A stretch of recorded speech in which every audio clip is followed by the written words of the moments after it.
ഇന്നലെ ഉണ്ടല്ലോ എനിക്ക് ബിരിയാണി കഴിക്കാൻ ഭയങ്കര പൂതി. എന്റെ അതിയായ മോഹം കാരണം ഞാൻ ഇൻസ്റ്റമാർട്ട് വഴി ബിരിയാണി ഓർഡർ ആക്കാൻ വിചാരിച്ചു. അങ്ങനെ നോക്കിയപ്പോൾ അതാ ഇൻസ്റ്റമാർട്ടിൽ ഒരു ഓഫർ. ഒന്നും നോക്കില്ല, അങ്ങോട്ട് ഓർഡർ ആക്കിട്ടോ. അങ്ങനെ പിന്നെ ഡ്യൂട്ടി ഒക്കെ കഴിഞ്ഞ് പോകുന്ന വഴിക്ക് ഇതാ നമ്മളെ ഗ്ലാസ് നോക്കാൻ വേണ്ടിയിട്ട് ഒന്ന് കയറിയിട്ടുണ്ടായിരുന്നു. അങ്ങനെ 2-3 ട്രൈ ചെയ്തു നോക്കി.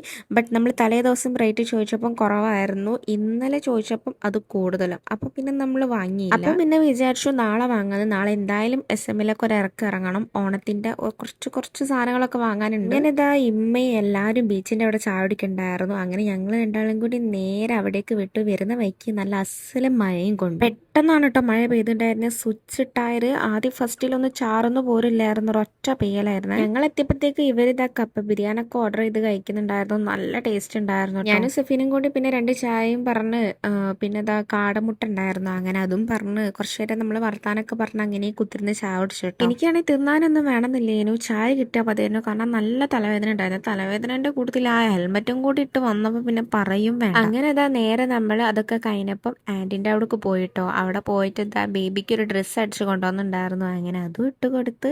മറ്റാളാണെങ്കിൽ നല്ല ചിരിയും കളി, പക്ഷെ കണ്ണുറക്കുന്നില്ല. പിന്നെ ഇതാ ആന്റിന്റെ മുറ്റത്ത് നല്ല മുളക്, എന്താ പറയുക, കാന്താരി മുളക് ഉണ്ടായിരുന്നു കേട്ടോ. അപ്പോൾ അത് ഇതാ രാത്രി പറിക്കാൻ പാടുമോയെന്ന് അറിയില്ല. പക്ഷെ ഇവർ ഇതാ രണ്ടാളും കൂടി നല്ല പറക്കൽ ഉപ്പിലിടാൻ വേണ്ടിയിട്ടാണ്. ഉപ്പിലിട്ട സ്റ്റോക്കൊക്കെ തീർന്ന് നിൽക്കണം. അപ്പം വീണ്ടും റീസ്റ്റോക്ക് ചെയ്യാൻ വേണ്ടിയിട്ടാണ് ഇപ്പം ഈ രാത്രി കിടന്ന് ഇങ്ങനെ പറിച്ചുകൊണ്ട് നിൽക്കുന്നത്. അങ്ങനെ ഇതാ വരുന്ന വഴിക്ക് ചോക്കോബാർ വാങ്ങിയിട്ടുണ്ടായിരുന്നു കേട്ടോ. അങ്ങനെ അതും നേരെ കഴിച്ചും കണ്ട് നേരെ പോയി കിടന്നുറങ്ങി. That's it for today. അപ്പം അത്രേ ഉള്ളൂ.